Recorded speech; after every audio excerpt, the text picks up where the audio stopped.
हे संगीत, या काही नुसत्या धून नाहीत, ह्या आहेत टाइम मशीन्स.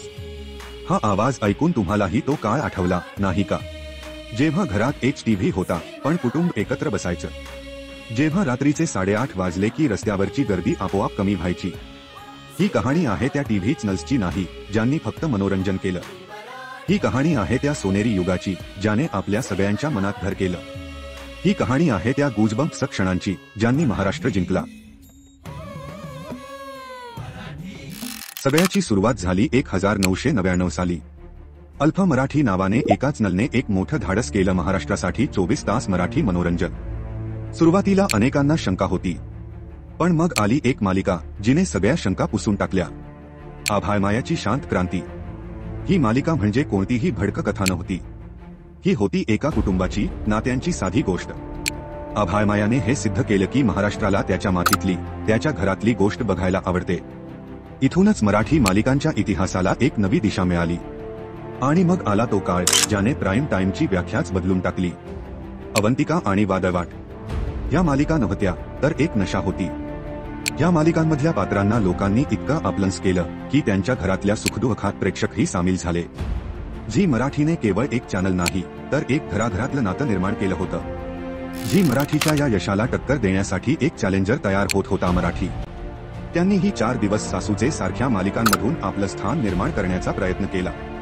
पण खरी लढाई सुरू झाली तेव्हा जेव्हा ने एक मोठा जुगार खेळला. त्यांनी स्वतःला कलर्स मराठी म्हणून नव्याने सादर केलं. मराठीत बिग बॉस सारखा वादग्रस्त पण लोकप्रिय शो आणणं ही एक मोठी रिस्क होती, पण कलर्स मराठीने ती घेतली. पहिल्याच पर्वाने महाराष्ट्राला वेड लावलं. चहाच्या टपरीपासून ते ऑफिसच्या कॅन्टीनपर्यंत सगळीकडे फक्त बिग बॉसची चर्चा होती. या एका शोने कलर्स मराठीला थेट झी मराठीच्या समोर उभं केलं. रिमोटची लढाई आता ख्या अर्थाने सुरू झाली होती. ही लढाई फक्त दोघांमध्ये नव्हती, कारण या स्पर्धेत एका नव्या मोठ्या खेळाडूची एंट्री झाली होती, स्टार प्रवाह. स्टारच्या मोठ्या नेटवर्कमुळे त्यांच्याकडून खूप अपेक्षा होत्या. जेव्हा इतर चॅनल्स ग्लॅमर आणि मोठ्या शोमध्ये गुंतले होते तेव्हा स्टार प्रवाहने एक अतिशय साधी सरळ गोष्ट सांगितली, देव्यानी. या मालिकेच्या साधेपणाने प्रेक्षकांना इतकं जिंकलं की तिचा टीआरपी रेकॉर्ड ब्रेक ठरला. स्टार प्रवाहने दाखवून दिलं की कथेमध्ये जर जीव असेल तर प्रेक्षक आजही तुमच्यासोबत उभे राहतात. त्यांनी महाराष्ट्राची नस बरोबर पकडली होती. या स्पर्धेतूनच मराठी मनोरंजनाचं ते सोनेरी युग जन्माला आलं. प्रत्येक चॅनलने प्रेक्षकांना जिंकण्यासाठी आपलं सर्वस्व पणाला लावलं. आपल्याला मिळाले काही अविस्मरणीय कार्यक्रम, काही अजरामर व्यक्तिरेखा आणि घरातल्यांसोबत घालवलेले क्षण. आज चॅनल्स वाढले आहेत, पर्याय वाढले आहे, पण त्या काळाची गोष्टच वेगळी होती. ही फक्त टीआरपीची लढाई नव्हती, ही होती महाराष्ट्राच्या मनावर राज्य करण्याची लढाई. आणि या लढाईत सरतेशेवटी प्रेक्षकच जिंकला.